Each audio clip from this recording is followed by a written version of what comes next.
studio's a mess. Guitar buying is fun. Let's just be honest about it. Buying guitars, new guitars, and deciding what guitar you're going to get next is pretty exciting, and I've fallen foul of that in the past, especially when I was younger. My first guitar was a white Les Paul copy, an Epiphone one. I went against the decision or the advice of my dad to get a PRS because I thought that was an old man's guitar. Well, that worked out really well. I don't own that Les Paul anymore, but I definitely own a PRS, so my dad wins, I suppose. Deciding what new studio guitar to get is fun. Well, actually, trying to decide what new guitar you're going to buy anyway is great fun.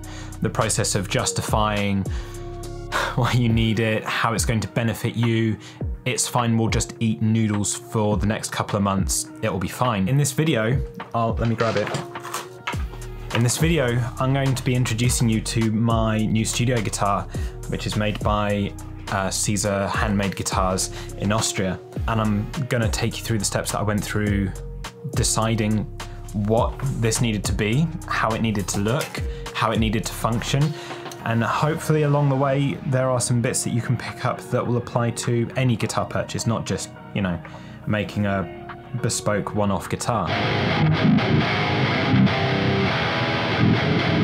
My name is George Lever, and I'm an engineer based here in the UK. If you're unfamiliar with my face and name, that's perfectly okay. Maybe you know the records by Loathe and Sleep Token that I have done in the last couple of years. If not, definitely check them out. They are amazing musicians. Irrespective of my work, they are great bands. All right, let's talk about guitars.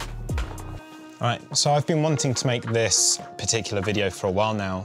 I'm aware that building a one-off custom guitar is a pretty privileged position to be in, so this isn't supposed to be like that type of video. It's more like, whilst designing this guitar, I discovered things about the thought process about picking a guitar for recording or studio work in general that I figured were pretty universal. So this gives me a reason to talk about it.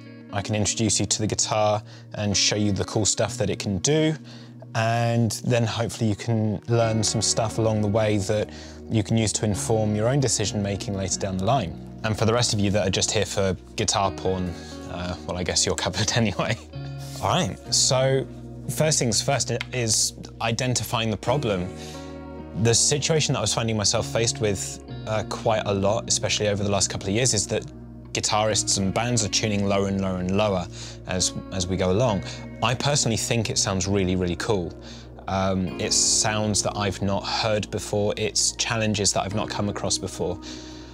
And it's asking equipment that was designed for one aspect to do something completely new to it. So that creative process was very attractive to me. The issue predominantly is that typical guitars that are off the shelf that you can buy aren't designed to battle with what is essentially tuning ranges of a bass guitar. I know that there are a few guitars that can, off the bat, off the shelf, handle the tuning range, but they're a little limited in their own ways. There are those new Sub-Zero baritone guitars, the pretty well-known Squire baritones. The new Gretsch baritones look pretty cool, and I'm pretty sure there's a few Ibanez floating around as well.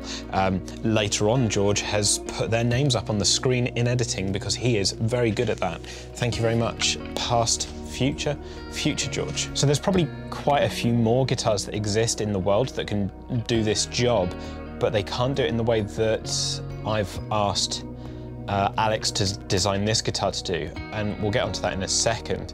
They do a sound, each of them, but in order to get each sound that one of those guitars does, you'd probably have to own each one of them all at the same time in order to identify what's right for the record that you're making. Either you're working with a band or you're just working for yourself and you want to make music on your own.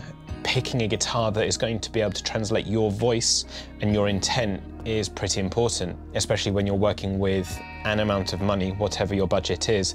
We all want that money to be spent in the right way. We don't really want to be having to go back and forth. That's quite tiring and it's quite demoralizing. It slows down the creative process, which is the thing that we all want to sort of just get into and have more of.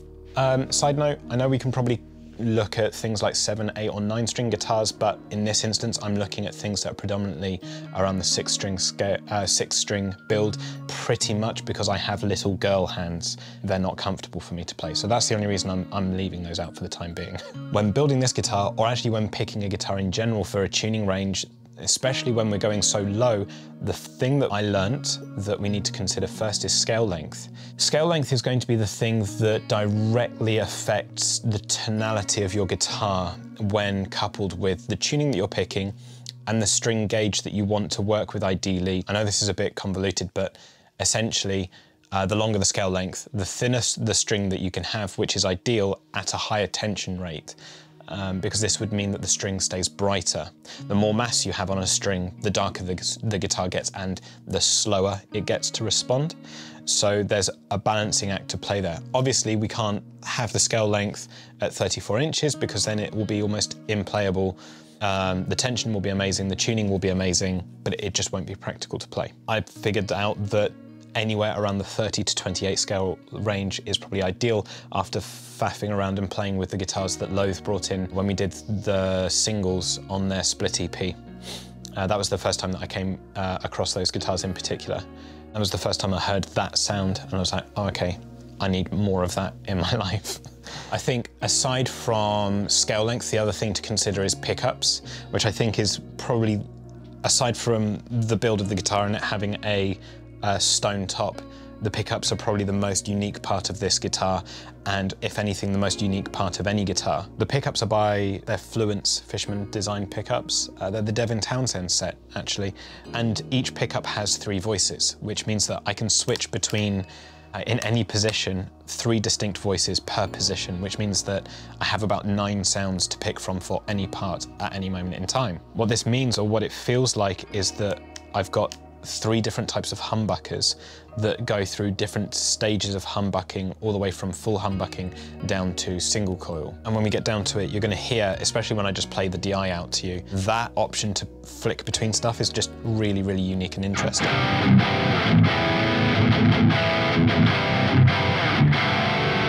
Fretboard wood on guitars in general is like this big debate thing. I'm not tuned in enough to really hear it, so I pick materials that I know really well. Black limber body, flame maple neck, roasted flame maple neck, and then an ebony fretboard is just like, the stone top has no sonic characteristic, it doesn't do anything to impair because it's so thin, it's about 1 or 2 millimeters thick. And so then, because we've gone over the 2 main factors, which is scale length and pickups, the thing that gets us around the scale length and string tension issue, is the fact that we've got an Evertune bridge fitted in the guitar. This means that I can pick a string gauge and an ideal tension and the guitar will just hold it there, ideally. Anyway, for those of you that want to see specs, they're on the screen. They're also in the description down below. This is the spec for the guitar, testing part and see what it sounds like. All right, so transition. Let's just make sure we've got everything set up okay. And that's me dropping the plectrum. Can you tell I've not had a second coffee today? I feel like it. So I'm gonna quickly go through. Loud on the input. There we go. Okay, so bridge.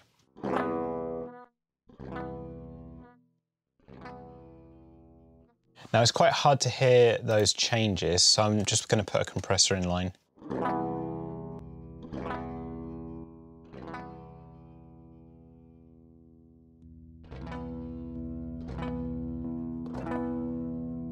You get the idea.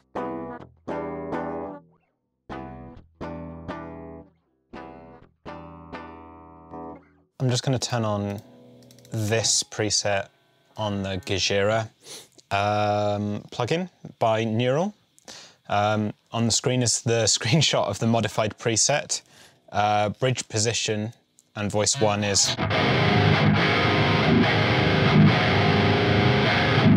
Let's dime the input a little bit more here. Let's go back to normal.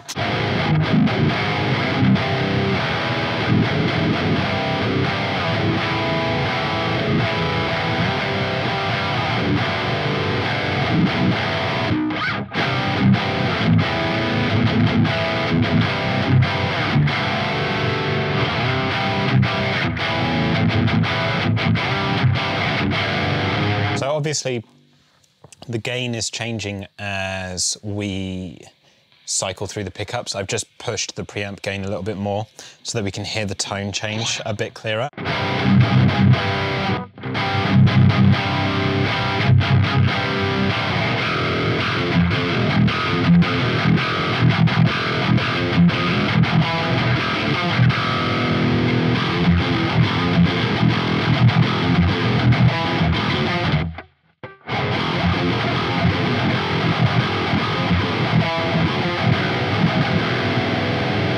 I just think this sounds really cool. The second voice position on the bridge when pushed is, I think, my favorite because it seems to be that in-between spot.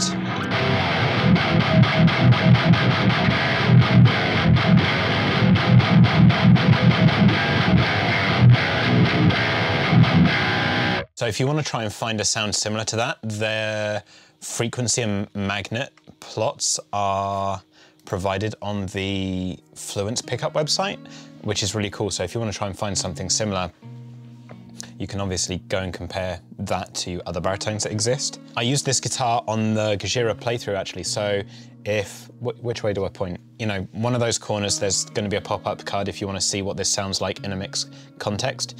The files for that are actually also available to download, so you can also listen to everything in isolation, which is quite cool. What about other tunings and genres? Although I'm completely focusing on like the new mega drop tuned movement, a lot of, if not all, of what I'm showing you and walking you through that I learned whilst getting this built or whilst doing the records that I have done applies to the thought process of any instrument in each genre type scenario. TLDR, the synopsis of the video before we round this out.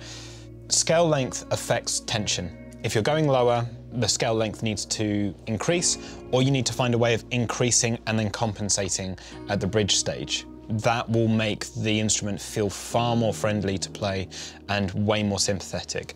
Pickups, as we see and heard very briefly, affect the way a guitar amp or an amp sim will hear your guitar. They even affect the way that your playing feels. Guitar materials, it's a bit more refined to notice and highlight, which is why I didn't spend an amazing amount of time talking about it. It's a bit of a rabbit hole. So for everyone that just skipped to this point in the video, the rest of the information is in the video, the other stuff before now. So you missed out. Sorry, not sorry. What would you like to know more about with guitars? What have I missed out? What would you like to know more about? Leave a comment in the comment area down below. For everything else, there's that video. Don't forget to go and download the stems and have a listen to the guitar. So, until next time, don't be a dick and eat your goddamn vegetables. Catch you next time.